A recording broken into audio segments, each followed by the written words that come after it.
എല്ലാവരും സ്വാതന്ത്ര്യം കാക്ഷിക്കുന്നവരാ.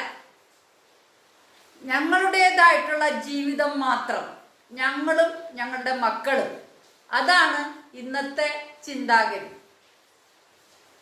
അങ്ങനെ വളർത്തുമ്പോ മക്കൾക്കൊരു മാതൃകയില്ല. ഈ അച്ഛനമ്മമാരുടെ എന്തൊക്കെ ദുഷിച്ച സ്വഭാവങ്ങളുണ്ടോ അതെല്ലാമാണ് ആ മക്കൾക്ക് മാതൃക. വാശി, കുഞ്ഞുങ്ങളുടെ ചെറിയ ചെറിയ വാശികള് നിവർത്തിച്ചു കൊടുക്കുമ്പോൾ അവര് വാശിക്കാരായി മാറും.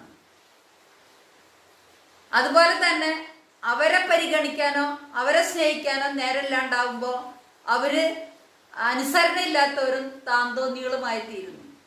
അതാണ് മയക്കുമരുന്നതിനും അതുപോലെ തന്നെ മദ്യപാനത്തിനും പിന്നെ ഒളിച്ചോടി പോകാനും ഒക്കെ കാരണം വീട്ടിൽ നിന്ന് കിട്ടാത്ത സ്നേഹവും പരിഗണനയും കാരണം കൊണ്ടാണ് ഇതിനൊക്കെ കാരണമായി തീരുന്നത്.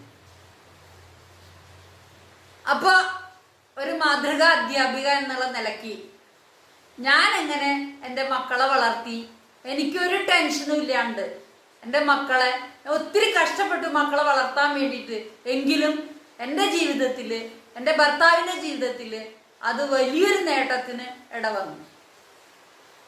അതുകൊണ്ടാണ് എനിക്ക് സംസ്ഥാന അവാർഡ് കിട്ടാനും എൻ്റെ ഭർത്താവിന് UGCയുടെ എമിറിറ്റസ് ഫെലോഷിപ്പ് കിട്ടാനും 5-6 ബുക്കുകൾ എഴുതാനും PhD ചെയ്യാനും ഒക്കെ സാധിച്ചത് എൻ്റെ മക്കളെ ഞാൻ എങ്ങനെ വളർത്തി എന്നുള്ളത് കൊണ്ടാണ് ഇതിനൊക്കെ സാധിച്ചത്. അപ്പൊ പലർക്കും ഇങ്ങനെ മോഹങ്ങളൊക്കെ ഉണ്ട്. പക്ഷെ കുടുംബത്തിൽ വരുമ്പോ ഭാര്യ വന്നു കഴിയുമ്പോഴേക്കും ഭാര്യയ്ക്ക് സ്കൂളിലെ ജോലി അല്ലെങ്കിൽ ജോലി കഴിഞ്ഞ് വന്ന് വീട്ടിലെ കാര്യങ്ങളൊക്കെ നോക്കി കഴിയുമ്പോ ആകെ ടെൻഷനും, പിന്നെ ഒന്നിനും ഒരു സ്വസ്ഥതയില്ല. എന്നാ കുട്ടീനെ നോക്ക് എന്ന് പറഞ്ഞുകൊണ്ട് കുട്ടീനെ അച്ഛൻ്റെ അടുത്തേക്ക് വലിച്ചെറിഞ്ഞ് നിങ്ങളും അനുഭവിക്ക് എന്ന് പറഞ്ഞ് വലിച്ചെറിയുന്നൊരു കാലഘട്ടമാണെന്നുള്ളത്. ഇതൊന്നുമില്ലാതെ ഞാൻ തന്നെ എൻ്റെ മക്കളെ വളർത്തി, ഞാൻ അവരെ വലുതാക്കി, അവർ ജീവിതത്തിൻ്റെ ഉന്നതിയിലേക്ക് എത്തി.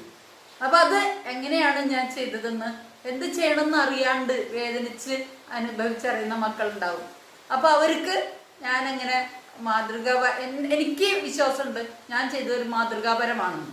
അപ്പൊ അത് നിങ്ങളെ അറിയിക്കുന്നതിന് വേണ്ടിയിട്ട് ഞാനൊരു 3 വീഡിയോ ചെയ്തിട്ടുണ്ട്, എങ്ങനെ ഞങ്ങളുടെ ജീവിതത്തിൽ സന്തോഷത്തോടെ സമാധാനത്തോടെ ഞാൻ ജീവിച്ചു എന്നുള്ളത്. അപ്പൊ അത് നിങ്ങൾക്ക് പങ്കുവയ്ക്കാനായിട്ട് ഈ വീഡിയോ ഞാൻ നിങ്ങളുടെ മുന്നിൽ സമർപ്പിക്കുന്നു. തുടർന്ന് കാണുക.